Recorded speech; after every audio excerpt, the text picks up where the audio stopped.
এই তুই যে তো খাইতাছস বিল কয় টাকা হবে তুই জানোস? বিল নিয়ে চিন্তা করস কে? বিল তো ও দিব। আরে বেটা বিল নিয়ে তোরা টেনশন করস, দেখবি বেটা এনে আমরা ফ্রিতে খামু। হি কেমনে তুই ফ্রিতে খাওয়াস?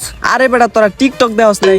ওই যে মাথার থেকে চুল ছিঁড়া তারপর খাবারের ভিতরে দেয়, তারপর ওয়েটারে দেখে বকা জগা করে, তারপর ফ্রিতে খাইয়া জায়গা। ওকে তাহলে স্টার্ট। ওয়েটার। জি স্যার বলেন। এই বেটা তোরা কোন পরিবেশে খাবার বানাস? খাবারের ভিতরে চুল। যা তোর মালিক রেডে গেল আয়। ওকে স্যার, মালিককে ডেকে আনছি।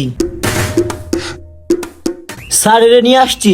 কি হয়েছে স্যার, আপনাদের কি সমস্যা? সমস্যা না মানে আপনাকে রেস্টুরেন্টের খাবারে চুল কেন?